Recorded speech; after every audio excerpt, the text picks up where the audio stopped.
Warahmatullahi wabarakatuh.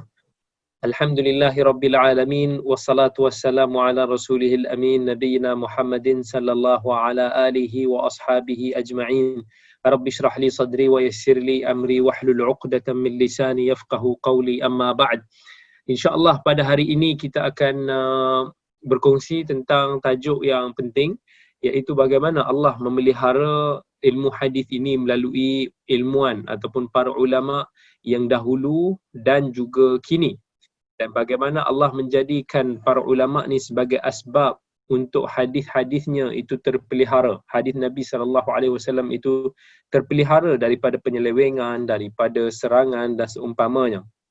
Dan ini Allah Azza wa Jalla dah jamin di dalam Al-Quran menerusi ayat yang mana Allah sebut inna nahnu nazzalna dzikra wa inna lahu lahafizun. Kamilah yang telah menurunkan Al-Quran dan kamilah yang akan menjaganya. Dan apabila Al-Quran itu Allah dah janji untuk nak jaga, dan penerangan kepada Al-Quran itu adalah hadis Nabi. Kerana Allah turunkan ayat Al-Quran kepada Nabi SAW supaya Nabi boleh jelaskan kepada manusia. Jadi Nabi terangkan kepada manusia macam mana salat itu didirikan. Dalam Al-Quran tidak menyebut tentang tata cara untuk nak salat. Allah hanya sebut wa aqimus salah. Dalam Al-Quran tidak menyebut tentang perkara-perkara yang boleh membatalkan puasa. Yang disebutkan adalah kutiba alaikumus siyam. Hendaklah kamu semua berpuasa. Jadi Allah menurunkan arahan dan Nabi SAW boleh dipertanggungjawabkan untuk nak memperjelaskan kepada manusia. Itulah hadis Nabi SAW. Jadi daripada sudut makna untuk nak menjaga kesucian Al-Quran, nak memelihara ketulinan Al-Quran, maka hadis Nabi itu sendiri juga sudah pasti akan dijaga oleh Allah Azza wa Jal. Yang mana hal ini kita boleh tengok. Misal kata kalau dalam Al-Quran, Allah Azza wa Jal pernah pesan kepada Nabi SAW, la tuharrik bihi lisanaka li ta'jala bih. Allah kata ketika Allah suruh Nabi SAW untuk nak untuk nak belajar Al-Quran, Allah kata kat Nabi, janganlah kamu tergesa-gesa nak baca Al-Quran. Jangan kamu tergesa-gesa untuk nak gerakkan lidah kamu. Sebab Allah nak Nabi SAW boleh dengar betul-betul Al-Quran, kemudian Nabi SAW boleh hadam dan ingat Al-Quran itu. Dan maka Nabi boleh sampaikan kepada manusia. Dan Allah telah kurniakan kelebihan kepada Nabi SAW untuk tidak lupa tentang ayat-ayat yang telah diturunkan kepada baginda. Allah kata dalam Al-Quran, sanuqri'uka fala tansa. Kami akan bacakan kepada engkau dan kamu tidak akan lupa. Jadi Al-Quran ini maklum Allah mudahkan kepada kita. Kalau kita hafal Al-Quran, orang yang hafal Quran dia tahu yang hafal Quran ni lebih mudah daripada kita menghafal hadis. Kalau tak percaya cuba. Cuba hafal Quran, cuba hafal hadis, mana lagi mudah untuk dihafal. Dan kita semua akan boleh kata majoriti akan kata hafal Quran itu lebih mudah. Dan ini sesuailah bila mana Allah sebut dalam Al-Quran walaqad yassarnal Qur'ana lidzikri. Telah kami mudahkan Al-Quran untuk diingati. Jadi ini semua adalah kita kata sebagai rahmat daripada Allah, kelebihan daripada Allah untuk nak menjaga agamanya. Kalau Al-Quran Allah dah janji untuk nak jaga agama, macam mana pula dengan hadis? Kan, macam mana pula dengan hadis Nabi SAW? Kalau dalam Al-Quran, saya teringat ada sebuah kisah. Satu kisah seorang Yahudi yang mengubah Al-Quran. Yang mana kisah ini diceritakan seorang ulama hadis yang bernama Yahya bin Al-Aktham yang meninggal tahun 242 Hijrah. Dia kata satu hari Khalifah Al-Ma'mun ni berada dalam satu majlis. Kemudian dia kata sampailah aku beredar tahun lepas, aku cuba untuk nak menguji agama sedangkan tulisan aku ni memang cantik. Maksudnya orang Yahudi ni dia kata dia cuba untuk nak ubah Al-Quran. Dia masih lagi mencari agama. Jadi apa yang dia buat adalah dia kata aku tulis Taurat. Orang yang Yahudi ni, aku tulis kitab Taurat, aku tulis salinan Injil dan aku tulis Al-Quran. Masing-masing ada 3 kopi yang telah ditokok tambah. Jadi dia kata dia pergi dekat paderi, dibagi kitab Injil tu, tengok paderi tu terima je. Dia pergi dekat dia bagi Taurat tu dekat belah agama Yahudi, orang pederi Yahudi tu pun boleh admit. Tapi Al-Quran ni dia pergi jumpa dengan orang tu, dia bagi Al-Quran, orang tu buka Al-Quran tu terus jumpa kesalahan dah. Dia dah tahu dah. Orang Islam ni dihafal, ramai orang hafal Al-Quran. Satu nikmat. Sampai dia kata akhirnya dia pun masuk ke dalam agama Islam. Yang mana Khalifah Al-Ma'mun ni bila dia tanya, dia jumpa balik tahun depan, sebab tahun lepas dia jumpa orang Yahudi ni masih lagi dalam agama Yahudi, sekarang dia dah dalam keadaan Muslim. Jadi dia pun tanya kepada Yahudi tersebut, dan Yahudi itu pun ceritakan kisah tersebut. Jadi itulah yang dimaksudkan dengan firman Allah Azza wa Jal, wa inna lahu lahafidhun. Allah lah yang menjaga dan memelihara Al-Quran. Kisah ini diriwayatkan dalam ataupun diceritakan dalam tafsir Al-Qurtubi. Macam mana pula dengan hadis Nabi?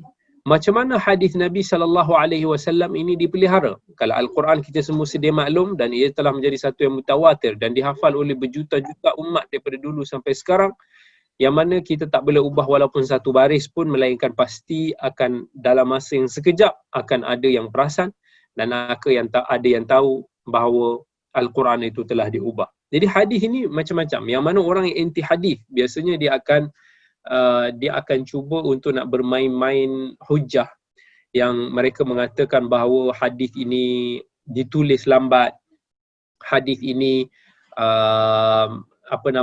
tidak berapa autentik, berbeza dengan Al-Quran, yang mana Al-Quran ini telah ditulis sejak awal. Yang itu kita ada bicarakan bab-bab tulisan hadis ni, kita dah bicarakan pada sesi yang lepas, pada 2 minggu lepas. Tetapi umumnya hadis ini dipelihara, yang pertama sekali asas dia dipelihara melalui penyampaian. Yang mana dalam ataupun demi nak mencapai objektif misi yang Nabi SAW tugaskan kepada umat dia, Nabi pesan kepada kita semua, ballighu anni walau ayah, sampaikanlah daripada aku, maksudnya sampaikanlah hadis aku walaupun sepatah dua kata, walaupun sepotong ayat. Yang mana sudah pasti bila kita nak sampaikan hadis Nabi SAW, dia mestilah melibatkan kita kata sama ada lisan ataupun dalam bentuk tulisan. Yang ini Nabi SAW doakan kepada umatnya yang gigih untuk nak menyampaikan hadis Nabi. Nabi doa, naddarallahu ra'an sami'a maqalati fahafidhaha wa wa'aha wa addaha kama sami'. Nabi doakan cahaya, ketenangan, kelapangan kepada orang yang berusaha untuk nak menyampaikan hadis Nabi SAW. Jadi Al-Quran itu kita boleh kata sebelum ni dia adalah satu yang istimewa daripada sudut mu'jizat kalam. Dan dari sudut hurufnya, daripada sudut literaturnya, dari sudut lafaznya, kita tahu Al-Quran ini memang mu'jizat. Tak ada siapa boleh ubah. Siapa yang nak ubah Al-Quran biasanya dia akan selewengkan tafsirnya. Dia akan ubah maksudnya, tafsirannya. Dia tak boleh ubah lafaz. Okay? Tetapi hadis ini, macam mana Allah nak memelihara hadis ini melalui 2 kaedah. Kaedah yang pertama iaitu melalui kaedah semula jadi, ataupun kita panggil sebagai jibiliyah. Yang kedua secara anugerah, yang kita panggil sebagai istifaiyah. Okay. Kita sentuh yang pertama, contohnya semula jadi, jibiliyah. Jibiliyah ini adalah menerusi hafalan, menerusi hafazan. Orang Arab dulu dia sangat terkenal dengan hafazan yang kuat. Dia tak macam kita pada hari ni yang mana kita hafal sat lagi kita lupa. Kita hafal siap lagi esok kita lupa. Orang Arab dulu subhanallah, kalau kita baca rekod-rekod sejarah mereka, kita baca biografi para ulama dulu, kita akan temu bahawa mereka ini dianugerahkan dengan hafalan yang cukup hebat. Umpamanya kabilah Kalb, satu kabilah yang paling tersohor dalam bab hafazan. Seorang ahli bahasa yang dinamakan sebagai Al-Asma'i, dia ada riwayatkan daripada Awanah bin Al-Hakam, ada seorang lelaki dia pernah terjumpa dengan seorang Arab Badui. Jadi dia pun tanya, daripada mana asal kamu? Jadi lelaki itu pun jawab, daripada satu kaum yang mana apabila manusia terlupa, mereka akan mengingatkannya.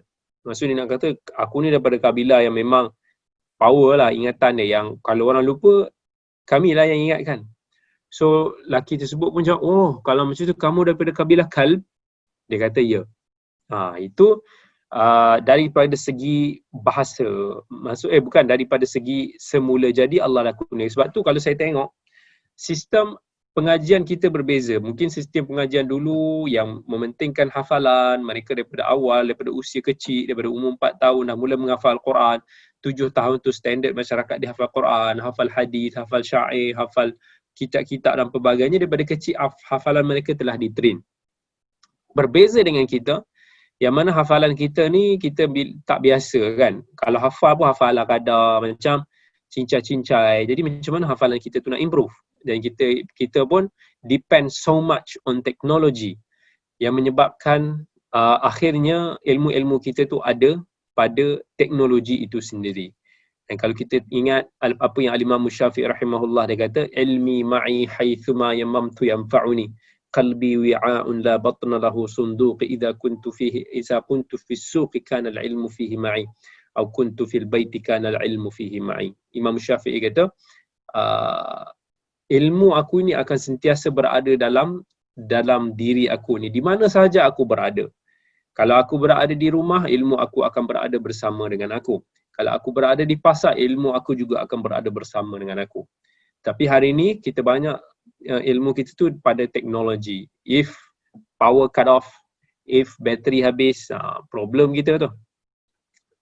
Itu kita kata macam mana Allah nak jaga. Jadi orang dulu macam mana hebat, dia boleh sampaikan hafalan tu daripada fulan, daripada diingat sanad-sanad sebelum dia dan diingat lafaz. Sebab tu kalau siapa yang biasa dengan hadis Nabi ni, dia akan tengok walaupun kadang-kadang antara satu riwayat hadis tu dengan satu riwayat hadis lain tu ada sikit-sikit perbezaan lafaz, tetapi umumnya mereka meriwayatkan almost accurate the same hadis.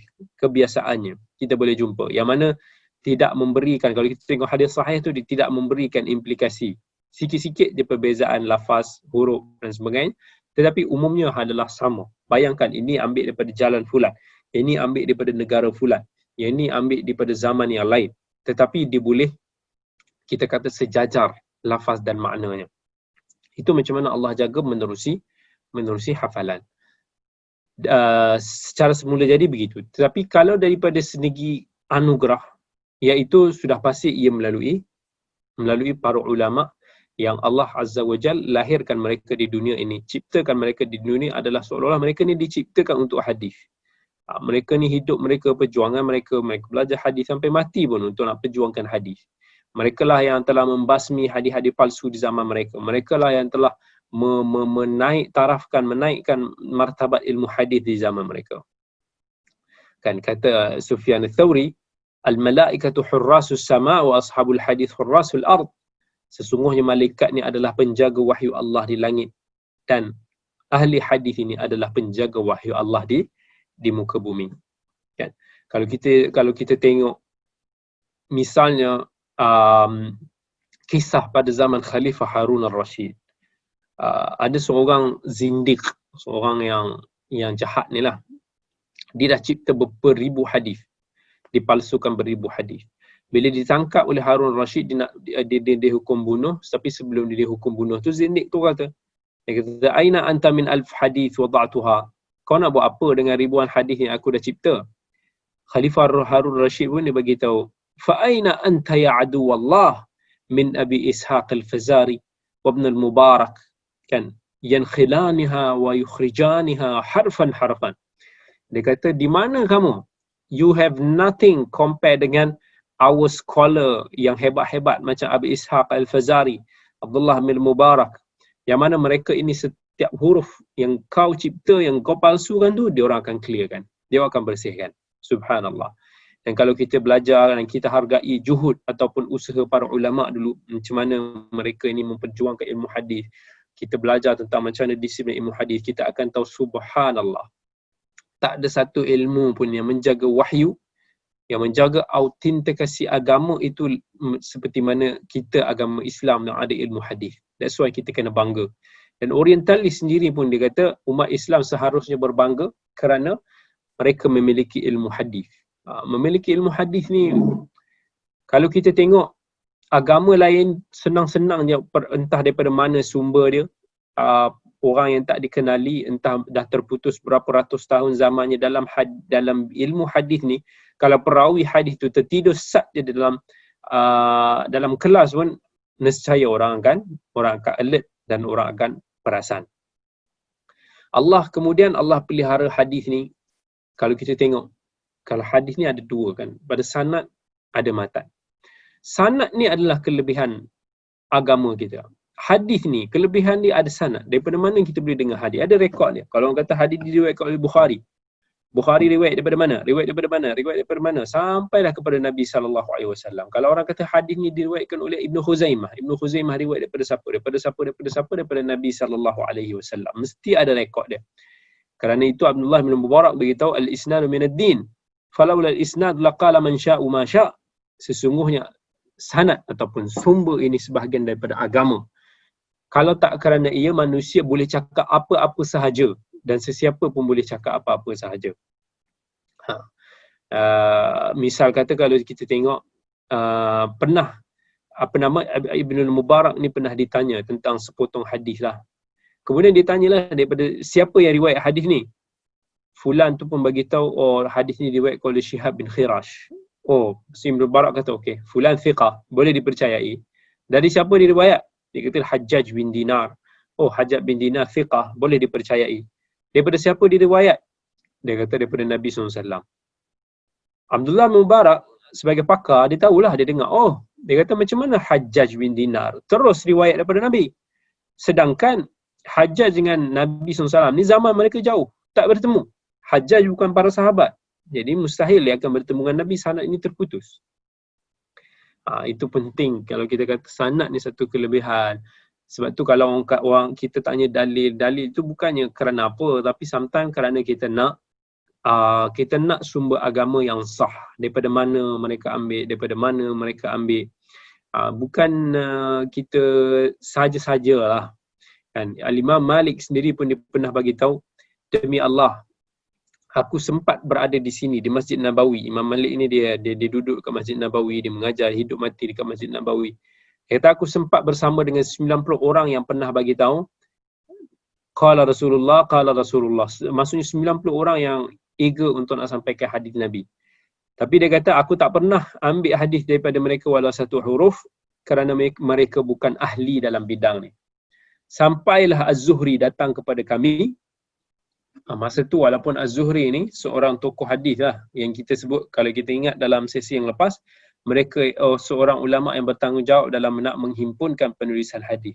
Walaupun ketika itu Az-Zuhri itu masih muda, kami pun bersesak-sesak datang ke pintu rumah dia. Sebab dia adalah ahli hadis dalam bidang ini. So penting sebenarnya kalau kita nak faham, kalau kita tahu tentang mizah sanad itu, ini saya sebut ni semua secara umum, tetapi kalau kita nak go deeper, insya-Allah itu more pada perbahasan ilmu-ilmu hadis yang lain. Kan kalau kita tengok hadis tu juga ada konten matan selain daripada sanad. Matan ni adalah teks hadis.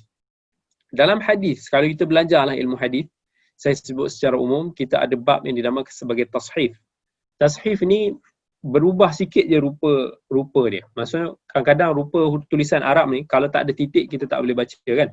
Kalau kita baca ra ya ba, kalau buang titik ya dengan ba tu, kita boleh baca macam-macam. Dia dah macam-macam rupa bentuk dia. So tashif ini semua benda yang sangat penting untuk nak kita belajar dalam ilmu hadis supaya kita tahu kalimah yang asal itu tidak diubah. Dalam matan hadis kita ada syarah. Yang mana syarah ini untuk peranan ni untuk menerangkan makna hadis ini. Dalam ilmu hadis kita ada gharibul hadis. Gharibul hadis ni setiap daripada satu kata-kata ataupun satu kalimah dalam hadis ini, apa maksud dia? Adakah bertepatan dengan bahasa Arab? Macam mana mafhum dia? Compare dengan hadis, compare dengan Quran dan macam-macam lain. Dalam ilmu hadis kita belajar juga tentang nasikh dan mansukh. Kadang-kadang ada hadis yang sahih tetapi dia dah dimansukhkan, yang tak boleh diambil hukumnya. Dalam hadis juga kita boleh belajar tentang mushkilul hadis. Mushkilul hadis ni tentang hadis-hadis yang kita rasa dia macam problem sikit. Dia macam seolah-olah bercanggah maksud dia.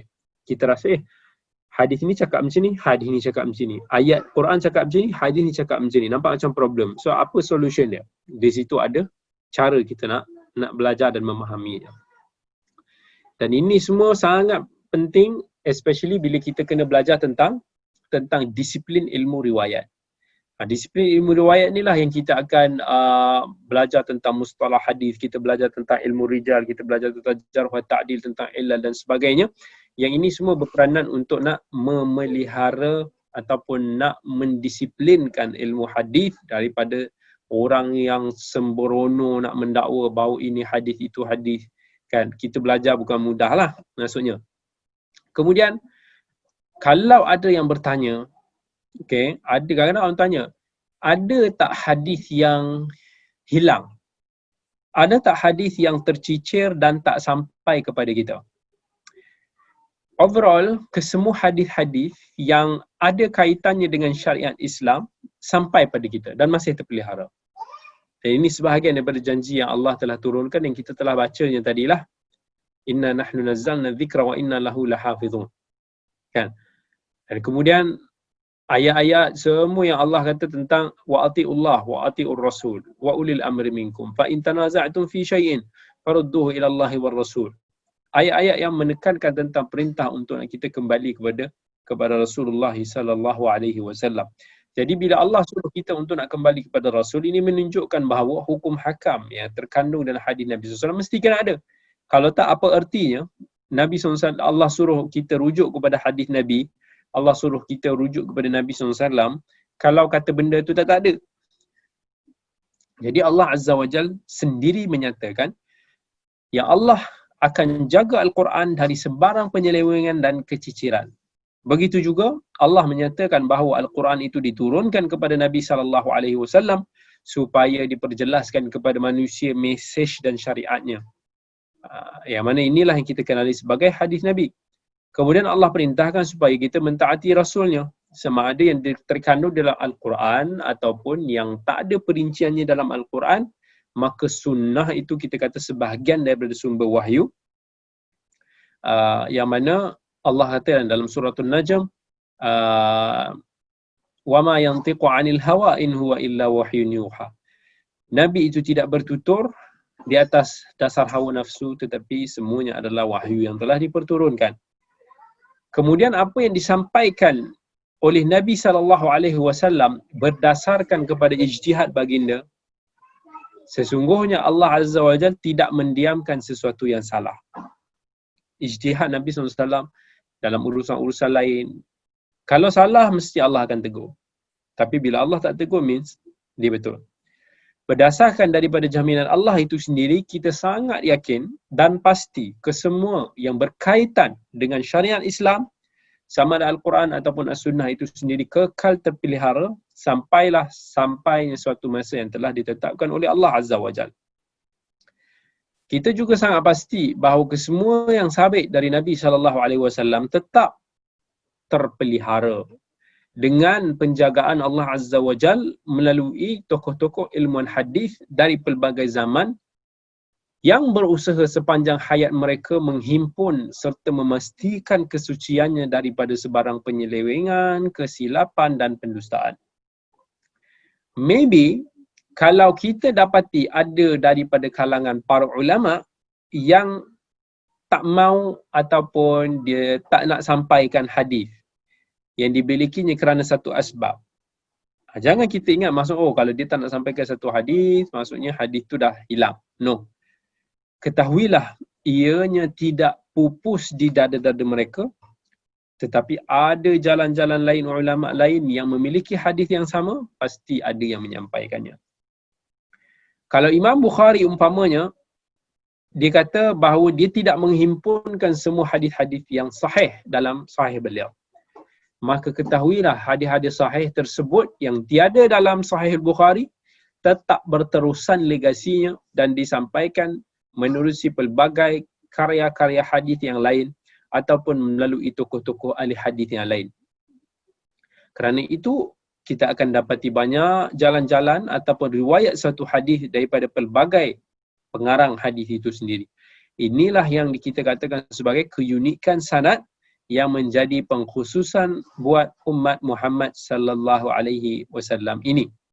Jadi kita jangan panik sebab segala yang sahih daripada baginda sallallahu alaihi wasallam yang berkaitan dengan hukum hakam ataupun berkaitan dengan sumber syariat agama kita ini semua telah termaktub dalam jaminan penjagaan Allah Azza wa Jalla. Mustahil masih ada suatu sunnah yang masih tercicir ataupun hilang dari disampaikan oleh baginda sallallahu alaihi wasallam ataupun para sahabat baginda, sedangkan Allah telah sempurnakan agama ini, yang mana Allah kata dalam suratul Maidah, al-yawma akmaltu lakum dinakum wa atmamtu alaikum ni'mati wa raditu lakumul islam madina. Allah telah redha agama Islam ini sebagai agama. Allah telah sempurnakan agama ini. Macam mana pula kehilangan hadis ini boleh menjadikan agama itu sempurna?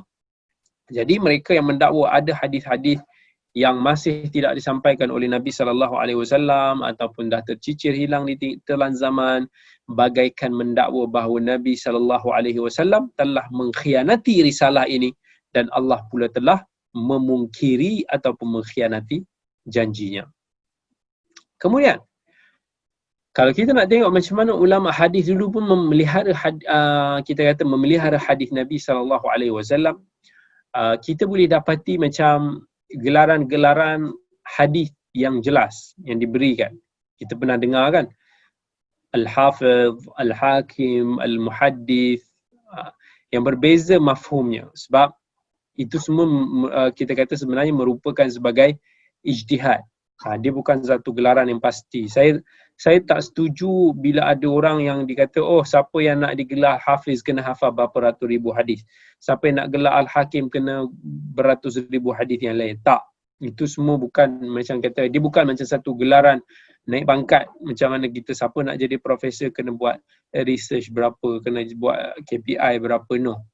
Tetapi itu adalah gelaran tradisi yang diberikan. Dan kita biasanya boleh jumpa orang yang merekodkan kita kata sejarah ataupun biografi ahli hadis ataupun ilmu-ilmuan Islam yang lain seperti Al-Zahabi, Al-Subki, Ibn Rajab dan lain, mereka lah yang menyebut tentang gelaran-gelaran ni. Umpamanya gelaran Al-Hafiz. Gelaran Al-Hafiz ni adalah satu gelaran yang paling sinonim dengan kebanyakan ilmuwan. Terutamanya kita kata muhaddithin, ahli hadis yang ingat hadis beribu-ribu hadis, yang mengetahui selok-belok jalan riwayat dan permasalahan hadis secara terperinci. Tapi dalam ramai-ramai para hufaz tersebut, orang yang paling terkenal dengan gelaran Al-Hafiz tak lain tak bukan iaitu Ibn Hajar Al-Asqalani yang mensyarah Sahih Al-Bukhari dalam kitab yang dinamakan sebagai Fathul Bari. Dan juga Ibn Hajar ni terkenal sangat dalam bidang hadis, yang tulis kitab Bulughul Maram yang kita semua belajar kan, banyak tu. Al-Hakim pula dia bukan juga orang yang, kalau kita tengok ulama yang popular dengan Al-Hakim, mana ada disebutkan kata oh dia ni mesti kena hafal berapa ratus ribu hadis, no. Tetapi orang antara yang popular gelar Al-Hakim ni macam gelar Al-Hakim An-Naisaburi. Yang mana dia ni digelar Al-Hakim sebab dia jadi hakim, sebab dia jadi governor, qadi pada zaman tersebut. Bukan sebabkan dia hafal hadis sekian banyak.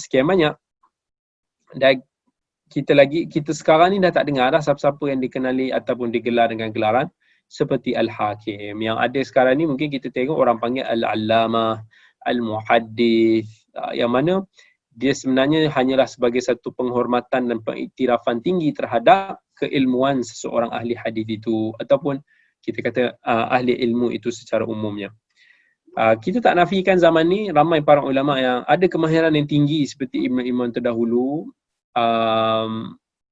Walaupun kita kata kita tak nafikan ulama dulu jauh lebih hebat, tapi itu tidak menafikan untuk mereka ini diiktiraf sebagai mereka yang telah memberikan sumbangan yang besar dalam bidang hadis. Sebab nak mahir dalam bidang hadis ni, kita kena berumah tangga dengan ilmu hadis tu sendiri. Kita kena selalu mentalaah, kita kena selalu praktis, kita kena selalu tenggelam dalam ilmu hadis tu, baru kita ada jiwa tu lah, baru kita ada kemahiran tu, insya-Allah. Jadi kalau kita tengok umpamanya Al-Hafiz itu sendiri kan, saya bawa sebagai contoh. Saya kan tadi bagi tahu tak semestinya al-hafiz ini orang yang hafal 100,000 hadis. Kan tak semestinya. Sebab kalau kita tengok misalnya Az-Zahabi dalam kitab Tazkiratul Huffaz, Al-Imam As-Suyuti dalam kitab Tabaqatul Huffaz yang himpunkan ramai para huffaz yang digelar sebagai al-hafiz. Tapi hadis-hadis diorang ni tak disebutkan mencecah 100,000 hadis pun. Kan ya ini based on bacaan lah. Kalau kita tengok misalnya terjemah ataupun biografi perawi nama dia Habib Al-Azdi Al-Hafiz, digelar sebagai Al-Hafiz. Tapi dalam biografi disebut dia hanya hafal 100 hadis sahaja. Sabit bin Aslam Al-Kufi digelar Al-Hafiz juga, tapi hadis dia dikata dia hafal cuma 200 hadis sahaja. Dan ada juga orang yang digelar Al-Hafiz tetapi dia bermasalah. Al-Qudaimi ni digelar Az-Zahabi sebagai Al-Hafiz tetapi dia sangat famous dengan penipuan. Dia dikenali sebagai pendusta. Ada lagi perawi macam Amr bin Harun Al-Balkhi, walaupun dia digelar sebagai Al-Hafiz tetapi Ibnu Hajar kata dia ni kena ditinggalkan, jangan belajar daripada dia. Jadi tidak semestinya Al-Hafiz ni mesti kena sinonim dengan someone yang very kita kata high level, tetapi dari segi tradisi dia macam kata dalam istilah istilah masyarakat kita, kadang kita panggil orang tu dengan gelaran tuan guru, tok guru dan sebagainya kan. Itu bila dia dah dapat pengiktirafan masyarakat tempatan, bila dia mengenali dan mengiktiraf keilmuan seseorang. Kemudian kalau kita tengok muhaddithin ni, orang hadis ni sahaja yang dulunya ada ataupun dipanggil dengan gelaran seperti Al-Hafiz. Sekarang ni orang panggil Al-Hafiz ni pada orang yang hafal Quran. Tapi dulu tak, hanya pada orang yang hafal hadis. Sebab hafal Quran ni terlampau ramai kan pada zaman tu. Standard lah. Tapi Al-Hafiz ni bak kata Al-Khatib Al-Baghdadi, dia adalah satu penyifatan sifat hifz itu secara umumnya balik kepada ilmu hadis, sebab simbolik ahli hadis yang dihafal hadis.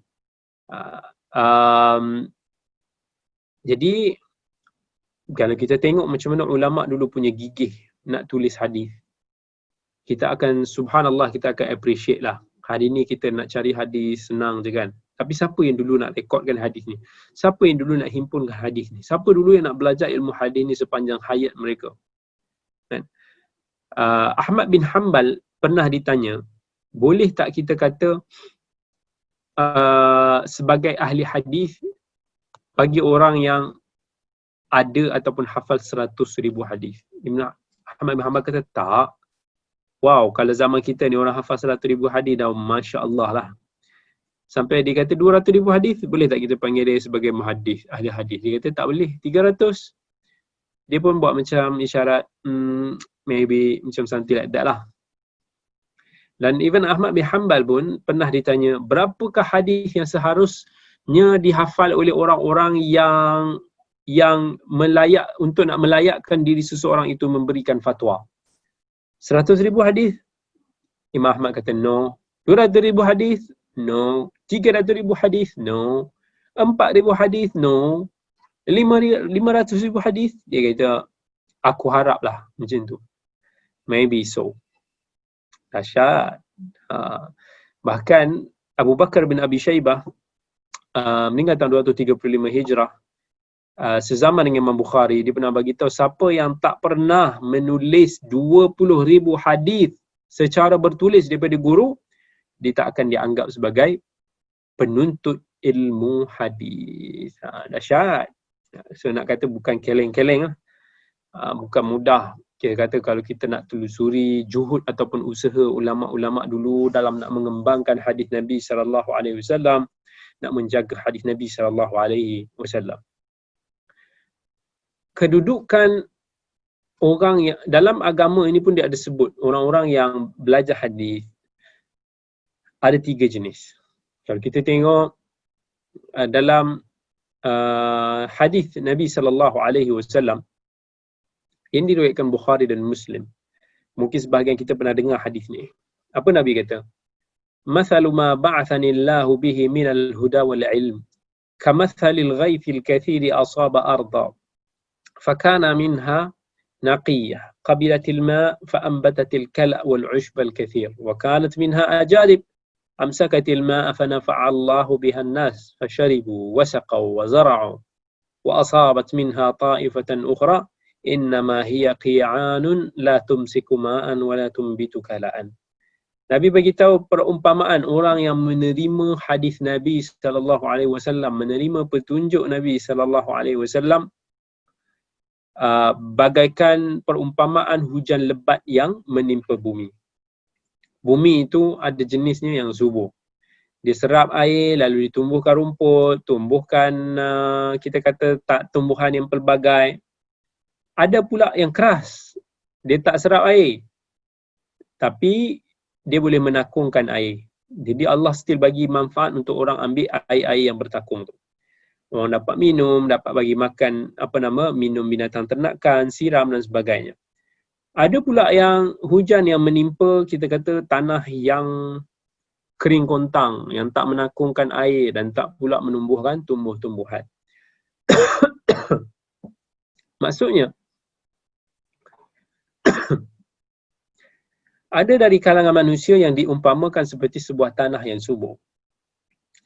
Tanah tersebut mampu menakung air dan menumbuhkan tumbuh-tumbuhan. Lalu datang manusia dan mereka mampu minum dan mengambil manfaat daripada air dan tanah tersebut. So, golongan ini adalah golongan yang giat berdakwah, yang menyampaikan ilmu serta membimbing manusia dengan ilmu yang dimiliki. So, mereka menjadi orang yang berilmu, orang yang beramal dan berdakwah seperti mana tugas ataupun saranan para rasul terdahulu. So, golongan pertama ni adalah golongan yang terbaik lah. Sebab bila kita ada ilmu, kita manfaatkan. Kita belajar hadis Nabi, kita sampaikan. Kita bagi orang lain manfaat. Kita share. Golongan yang kedua ni, golongan yang tanah ni tak subur. Tapi adalah so-so manfaat dia, adalah boleh menangkukan air tu. So, kita kata, golongan ini adalah golongan yang mampu memberi manfaat ataupun beramal untuk diri mereka sendiri. Tapi, mereka ni tak berapa mampu untuk nak memberi manfaat kepada orang lain. Ataupun mereka ini tidak begitu aktif berdakwah, tidak menyampaikan ilmu ataupun membimbing manusia dengan ilmu yang dimiliki. Ataupun istilahnya simpan sendiri je lah. Jadi ilmu ni hanya ditakung ataupun disimpan untuk manfaat sendiri atau kepada siapa yang datang nak ambil sahaja. Dan kita jangan sesekali jadi golongan yang ketiga. Sebab golongan ketiga ni langsung dia belajar hadis pun dia tak dapat apa-apa manfaat, dia tak faham, dia tak sampaikan, dia tak beramal. Wal'iyadzubillah. Kemudian dalam kalau kita nak kenal lah, bila terhentinya proses periwayatan hadis. Selalu kita dengar hadis ini diriwayatkan oleh Imam Bukhari. Yang Imam Bukhari ni pula hidup dia pada kurun ketiga Hijrah, meninggal tahun 252 Hijrah. Kenapa sampai Bukhari je? Kenapa sampai contohnya Imam An-Nasa'i? Imam An-Nasa'i meninggal tahun 303 Hijrah. Kenapa sampai pada zaman Ibn Hibban? Ibn Hibban meninggal tahun 354 Hijrah. Contoh. Jadi kalau kita nak tengok, kita boleh sifatkan proses perkembangan hadis ni dia ada dua fasa utama. Yang pertama adalah fasa riwayat.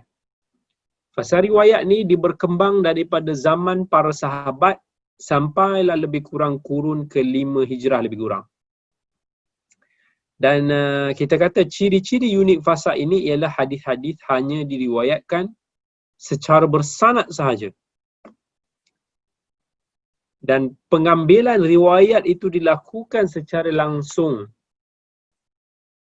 Tak ada hadis yang diriwayatkan pada zaman ini yang melainkan mesti kena ada sanad dia. Daripada siapa. Kan kalau kita tengok pada zaman ini, pada zaman tersebut, periwayatan hadis itu lebih tertumpu kepada proses pemindahan riwayat. Maksudnya, hadis ini disampaikan, disebarkan dan lebih terkenal daripada sudut nak mengkaji siapa itu perawi-perawi yang kita kata menyampaikan hadis ini. Perawi-perawi yang ada pada sanad ini. Fasa yang kedua adalah fasa selepas itu, iaitu selepas daripada kurun kelima hijrah. Yang mana kalau kita tengok kebergantungan sebahagian besar ilmuan-ilmuan pada zaman ini berbalik, dia bergantung kepada ilmuan-ilmuan pada zaman sebelum. Yang mana kalau kita tengok contohnya hadis-hadis dalam Musnad Ahmad, Imam Ahmad ni meninggal tahun 241 Hijrah. Dia definitely daripada fasa yang pertama. Dalam Musnad Ahmad mesti dia akan riwayatkan hadis tu secara bersanad. Haddatsana fulan an fulan an fulan an fulan anin Nabi sallallahu alaihi wasallam. Tapi kalau kita tengok Ibnu Kathir daripada fasa kedua, sebab Ibnu Kathir meninggal tahun 774 Hijrah. Ibnu Kathir, kalau kita buka tafsir Ibnu Kathir, bila dibawa hadis-hadis daripada Musnad Ahmad, dinukilkan Imam Ahmad ni punya hadis. Dia akan kata Imam Ahmad sekian. Ibnu Kathir dia tak meriwayatkan hadis itu melalui jalannya sini sebab dia dah jauh dah. Hadis-hadis dah direkodkan sebelum tu. So no need untuk dia nak adalah kira kata jalan dia sendiri. Jadi hal-hal macam ni lah yang membezakan antara dua fasa ini, yang boleh dilihat ilmuan fasa pertama dia memiliki ciri-ciri asli yang autentik, yang tulen. Sumber-sumber yang asli kita nak rujuk daripada sana. Dan ilmuan fasa kedua pula dia lebih bercirikan taklid. Kita ikut, kita follow.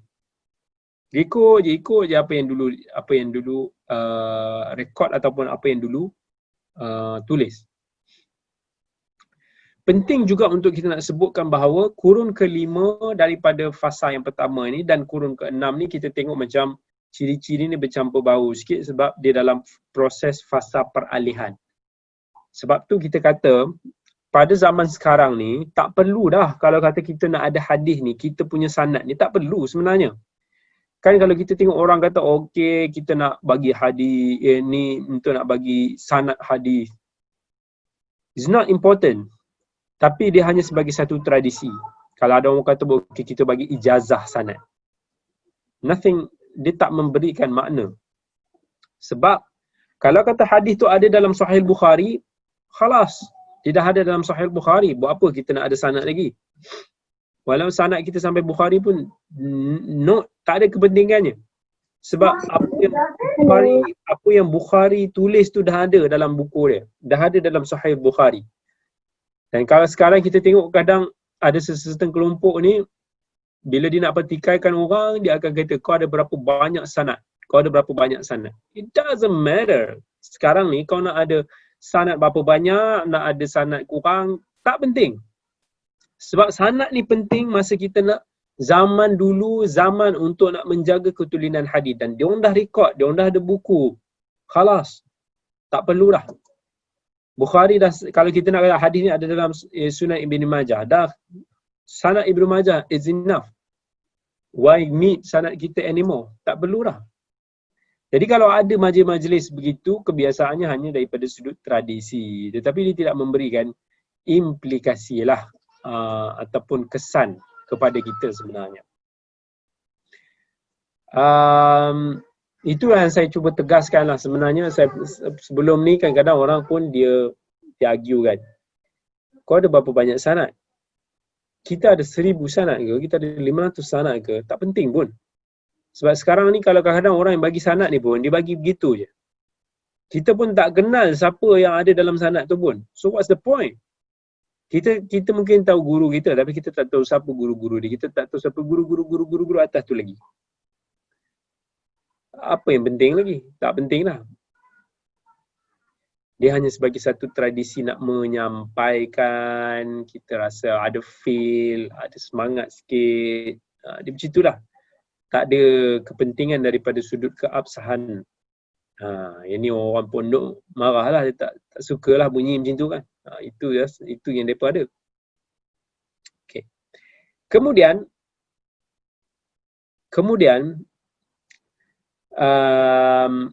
kalau kita tengok kita tengok macam mana kita nak cerita pasal macam mana peranan ulama silam, ulama sekarang dalam nak memelihara hadis Nabi. Yang dulu punya kita dah sebut tadi kan. Macam mana pula kalau kita sekarang ni, kadang-kadang kita tengok banyak sangatlah orang sebarkan hadis yang tak betul, orang yang dalam TV, dalam media sosial, macam-macam. Yang penat ni kami. Kita pun dah tak lalu dah kan. Orang bertanya betul. Soalan tu senang. Orang yang bertanya, "Ustaz, boleh tak tolong ulas?" Dia bagi video 20 minit. Takkanlah kita nak tengok 20 minit tu. Nak cari hadis, memang tak lah.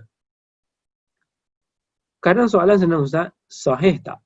Soalan pendek. Tetapi kita yang nak mencari hadis tu. Bukan senang. Dengan kadang-kadang tak ada lafaznya, tak ada matanya, semua tulis bahasa Melayunya. Bukan mudah nak mencari ni. Sebab tu kadang-kadang kita ni melenting sikit lah. Ataupun marah sikit bila kata ada grup-grup orang yang dikatakan ustaz-ustaz ataupun yang diangkat sebagai ilmuwan oleh sesetengah orang. Ambil mudah benda-benda ni. Lepas tu dah ditegur, tak buat peduli. Sambung lagi. Kita pula yang kena kecam. Jadi itu yang kadang-kadang kita marah. Sebab kita nak jaga susah, nak jaga, nak cari maklumat tu semua bukan mudah. Kan orang tanya set-sat je dalam berapa patah perkataan, tapi kadang-kadang berhari-hari kita nak cari source dia. Sebab kadang-kadang benda yang ditanya tu benda-benda yang tak jumpa pun source dia tak ada. Tapi cuma kita nak pastikan lagi, kita nak cuba atebab, kita nak concern more, cari kat penat. Sometimes waktu kita marah. Lagi kalau kata kita sayang pada Nabi, why kita mesti marah orang yang kita sayang. Orang-orang buat cerita yang tak betul. Orang buat cerita pasal mak ayah kita yang tipu. Kita pun marah kan. Tapi ada pula orang yang melenting ataupun tempelak kita yang duk tegur kesilapan yang membabitkan kesucian hadis Nabi sallallahu alaihi wasallam.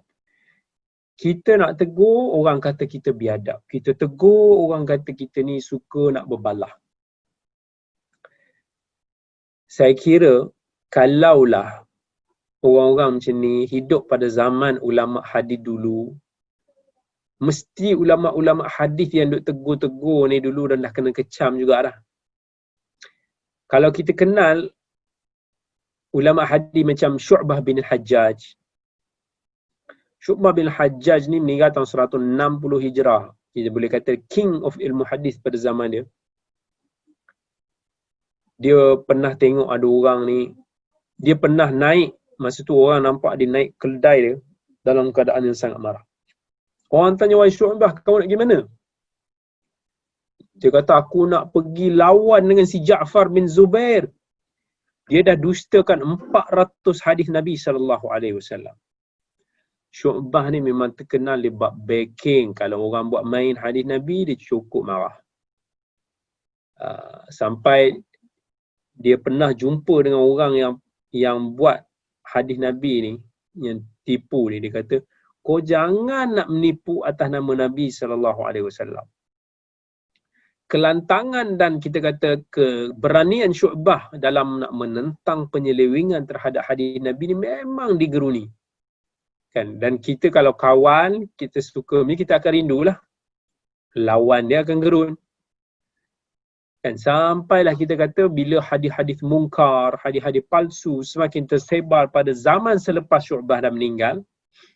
Ada someone tu nama dia Hushaim bin Bashir, dia kata, kalaulah Syu'bah masih lagi hidup zaman ni, nescaya dia akan lawan dengan fulan yang banyak duk riwayatkan hadis-hadis yang mungkar ni. Selembut-lembut Imam Bukhari yang terkenal sangat berhati-hati dan memelihara lisan dia pun, kadang-kadang bila dia dah tak tahan tu, dia sebut juga fulan ni pendusta ni. Sebab dia dah marah orang mendustakan hadis Nabi. Sewarak-warak Imam Ahmad yang sangat toleran dan lembut itu, bila ada orang yang dah banyak kali didapati berdusta atas nama Nabi, dia juga akan kata dia ni kazzab, dia ni pendusta. So kita ni pun sensitif jugalah dalam bab-bab ni. Kadang-kadang sikit-sikit tu tahan lagi, tapi kadang-kadang ada yang sampai mencabar, sampai duk perlekeh orang lain, duk ngangkat diri sendiri untuk nak tegakkan hadis yang tak betul, nak bela hadis yang sahih yang banyak tu punya dia tak ambil.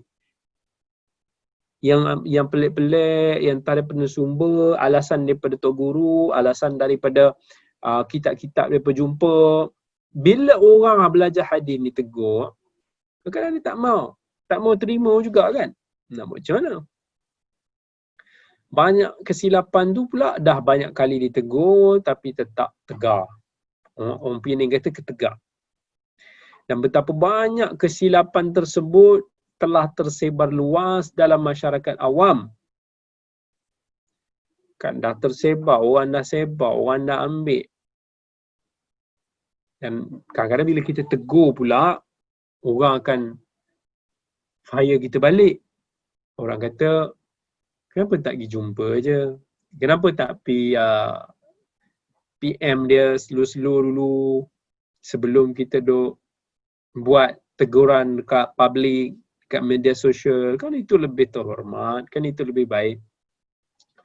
Tapi saya nak kata, ataupun kita tanya balik, kenapa tak cadangkan pada orang, pada si fulan yang duk mereka-reka hadis, yang duk bermudah-mudah dalam hadis tu, kenapa tak suggest pada dema untuk nak jumpa dulu orang yang ahli dalam bidang hadis, yang lebih arif daripada mereka, untuk nak pastikan keabsahan hadis dulu sebelum disebarkan kepada orang ramai. Dan itu adalah lambang sebenar kita dalam nak menghormati ilmu dan hadis Nabi sallallahu alaihi wasallam. Kalau dema mengambil langkah sedemikian dulu, mungkin tak perlulah kita nak kena tegur ataupun secara publik, sebab benda tu dah tersebar secara publik dan mereka sebarkan secara publik. Saya personally, saya tak kisah. Saya tak marah kalau diri saya ini dicaci ataupun dihina lah, dicerca. Ataupun pandangan saya ni orang nak tolak, orang nak pelekeh, I don't mind. Tapi saya mungkin agak sukar nak tahan amarah sikit kalau ia melibatkan kepribadian dan kesucian hadis Nabi sallallahu alaihi wasallam, apatah lagi setelah berkali-kali diguris. Jadi kalau ada yang agak sentap dan marah bila ditegur dirinya atau ditegur tokoh kesayangan mereka, ketahuilah mereka yang mendalami hadis Nabi sallallahu alaihi wasallam jauh lebih sensitif dan marah bila Nabi kesayangan mereka dicemari dengan pelbagai riwayat mungkar dan dusta. Dulu ada si fulan, fi fulanah, selamba kutuk bila dikritik Nabi SAW. Dia petik hadis-hadis mungkar, lepas tu dia bash Nabi. Ini mungkin orang tahulah nama dia kan. Seorang di FB, saya tegur. Dia pula tak faham pasal hadis. Bila kita kata hadis ni mungkar, dia kata, tengok, dia suka-suka je dia nak dhaifkan. Dah dia tak belajar. Macam mana dia nak tahu hadis tu dhaif ataupun tak? Bila kita tegur, dia tak boleh nak terima. Tapi tak apa, cukuplah kalau kata saya nukilkan satu jawapan Yahya bin Sa'id al-Qattan. Yahya bin Sa'id al-Qattan pernah ditanya, tak ke kamu bimbang ataupun kamu risau orang-orang yang kamu kritik itu, yang kamu condemn itu, mereka itu akan menjadi musuh kamu di sisi Allah di akhirat kelak. Kita kalau bila kita duk tegur, ya kena tegur, mesti ada someone sakit hati kan. Tak ke nanti takut kalau kita jadi musuh diorang ke akhirat, kita tu mengumpat apa Yahya bin Qattan jawab, demi Allah, menjadi musuh mereka itu lebih aku gemari dari menjadi musuh Rasulullah sallallahu alaihi wasallam. Jawapan yang cukup tegas. Kerana membela Nabi SAW, kerana nak menjaga kesucian Nabi SAW, biarlah kita dimusuhi, asalkan kita ini tidak bermusuh dengan Nabi SAW di akhirat kelak.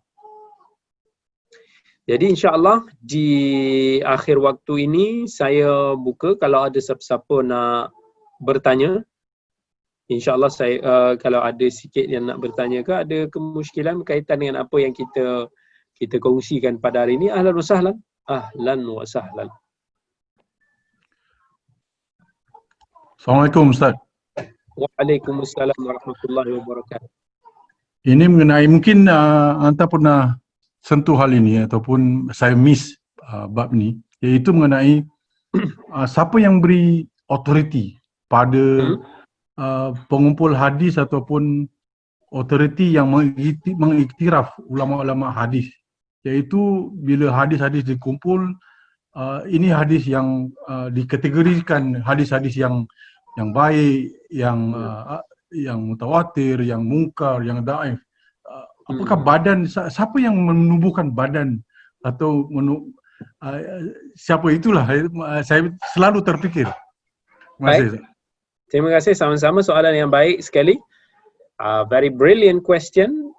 Bertanya siapakah yang memberikan authority untuk bila ulama ni dah kumpul hadis, dah tulis hadis, ini hadis yang sahih dan sebagainya. Pertama sekali, kalau kita faham perkembangan hadis menulis, kita akan tengok bila kita nak tulis satu hadis ataupun buku umpamanya, mesti kena ada reason, ada objektif, dan ada juga metodologi kita tersendiri kan. Macam kalau kita sekarang pun nak buat tesis, mesti ada objektif, tujuannya, dan kemudian mesti kena ada metodologi. Sama juga bila ulama dia nak tulis, dia nak kumpulkan hadis, dia nak tulis kitab-kitab hadis, dia ada objektif. Misal kata Al-Imam Tirmidzi rahimahullah, bila dia menulis kitab dalam Sunan At-Tirmidzi, dia punya objektif, dia bukan objektif hadis yang sahih. Objektif dia adalah hadis yang diguna pakai oleh para fuqaha, walaupun orang ahli-ahli fiqh, yang digunakan oleh mereka, tak kira sama ada hadis itu sahih ataupun tidak, tapi hadis itu famous digunakan oleh mereka, aku akan masukkan dalam buku aku ni. Sebab tu dalam kitab Tirmidzi mungkin ada hadis-hadis yang agak lemah. Tapi bukan kita kata kerana Imam Tirmidzi kurang dan sebagainya, tak. Tapi bukan objektif dia nak himpunkan hadis-hadis sahih. Tetapi macam Imam Bukhari, macam Imam Muslim, dia objektif dia daripada asal memang dia nak himpunkan hadis-hadis yang sahih di sisi mereka. Hadis yang mereka dah analisa, yang mereka dah nilai hadis itu sahih, tapi tak semua, sekadar yang muat je, dia kata kami akan masukkan dalam kitab kami. Itu pada zaman ni. Sebab objektif ni depend on permintaan. Pada zaman awal-awal era tabi'in dulu, mereka tak memerlukan kepada penulisan-penulisan sebegini. Sebab pada zaman tu, sanad masih pendek. Nak sampai ke zaman Nabi cuma beza 1-2 orang je. Dan kemudian pada zaman itu proses ni masih lagi hadis tu dalam kepala, pendek kan, tak ada isu. Tapi bila zaman makin naik sampai ke zaman Imam Bukhari kurun ketiga Hijrah umpamanya, sanad dah nak sampai kepada Nabi mungkin sampai 7-8 orang. Jadi orang pun jadi macam confused dan penuntut ilmu pun rasa macam susah. Mereka minta pada Bukhari, mereka minta pada ulama lain, kalaulah kamu boleh menulis satu hadis yang sahih je.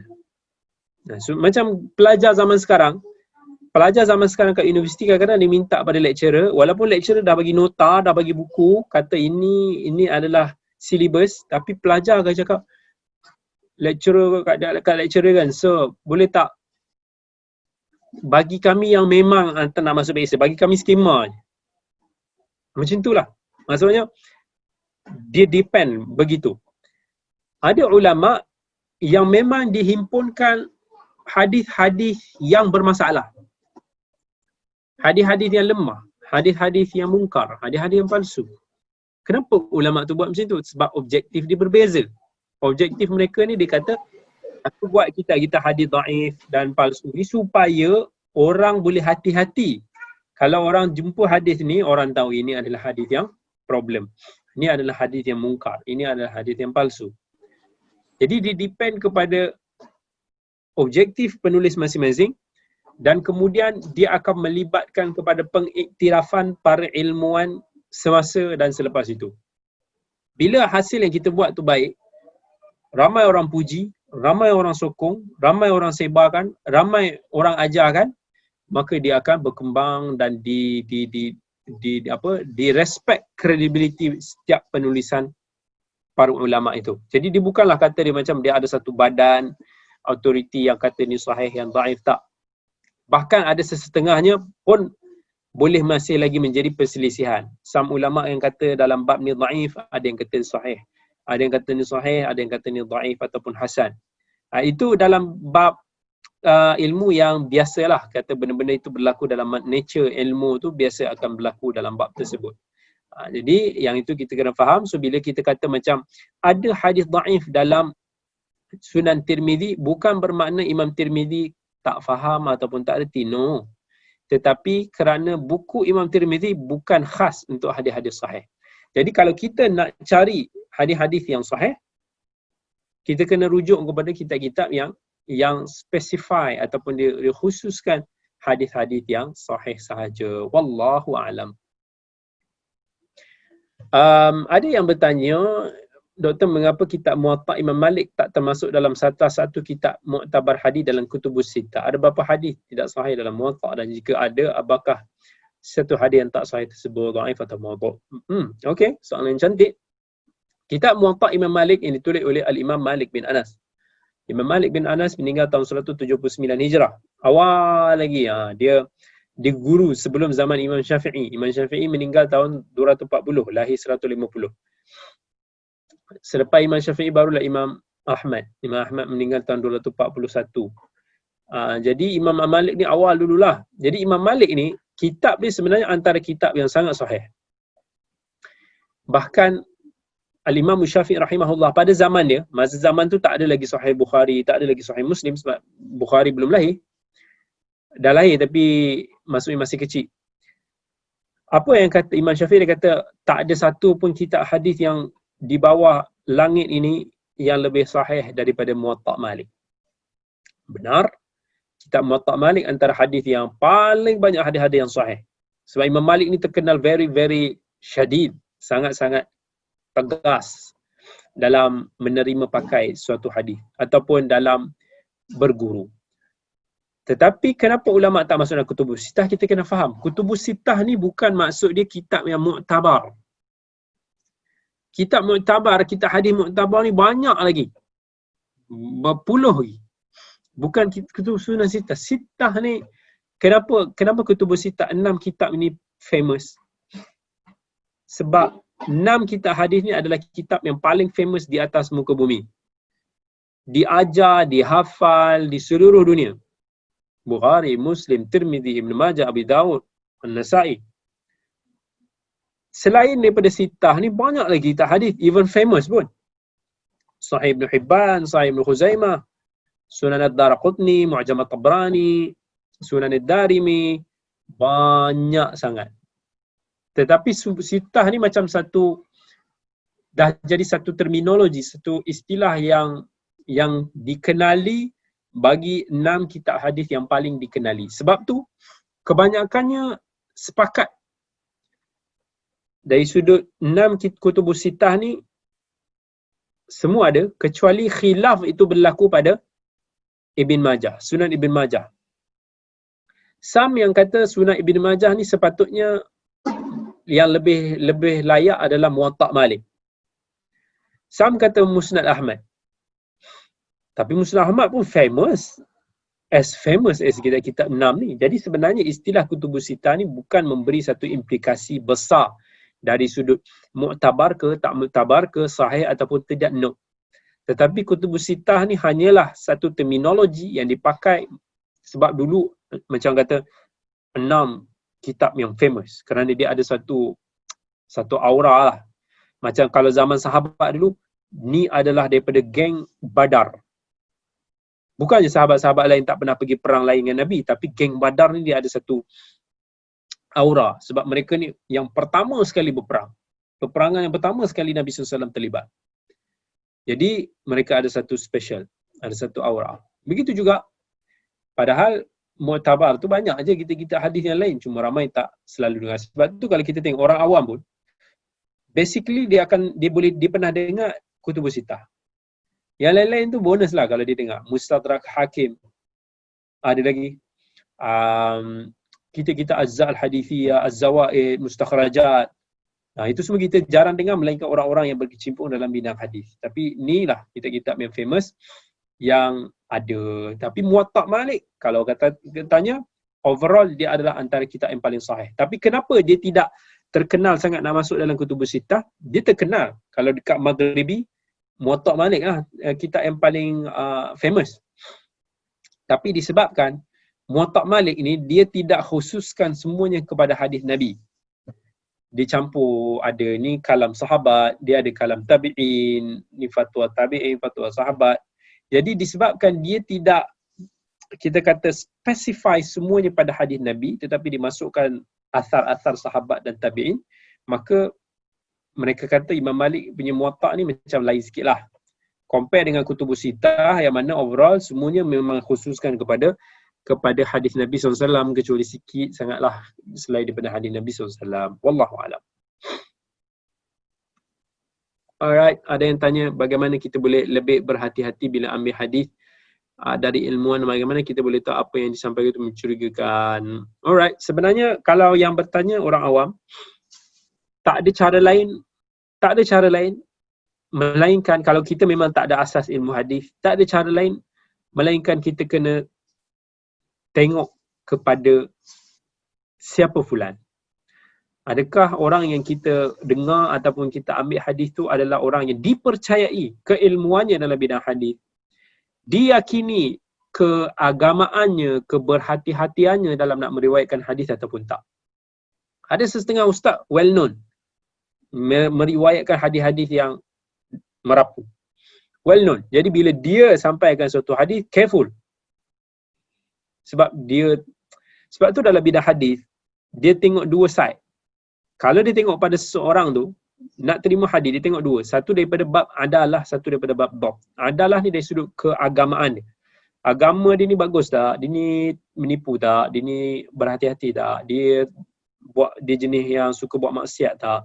Itu semua tengok sebab itu akan memberikan impact. Yang kedua dia tengok dari sudut dhab. Dhab ni daripada sudut ni. Daripada sudut adakah bila disampaikan hadis itu betul, silap banyak, ke dia tak peduli, ataupun dia asyik lupa. Yang ini penting. So penting kalau kita nak tengok pada seseorang tu, ni dua aspek ni. Tapi dia sama juga macam kalau kita orang awam nak minta ubat pada doktor. Doktor pun kadang-kadang ada berbeza pendapat kan. Tapi doktor mana yang kita rujuk? Doktor yang kita yakin keilmuannya, kepakarannya, yang kita boleh percayai, itulah doktor yang kita akan pergi. Soal penting dalam nak memilih siapa guru kita, siapa sumber kita. Unduru. Kata Ibn Sirin, inna hadzal ilma din fanzuru amman ta'khudhu dinakum. Sesungguhnya agama ini, ilmu ini adalah agama, telitilah daripada mana, daripada sumber mana, daripada siapa kamu ambil agama kamu. Wallahu ta'ala a'lam. Jadi terima kasih kepada sahabat-sahabat semua yang bersama dengan kita pada malam ini, dan insya-Allah kita akan sambung lagi kelas pengajian hadis kita ni pada waktu yang akan datang. Barakallahu fikum. Apa yang baik itu datang daripada Allah, apa yang kurang itu datang daripada diri saya sendiri. Aqulu qauli hadza wa astaghfirullahal azim li wa lakum. Wassalamualaikum warahmatullahi wabarakatuh. Waalaikumsalam warahmatullahi wabarakatuh.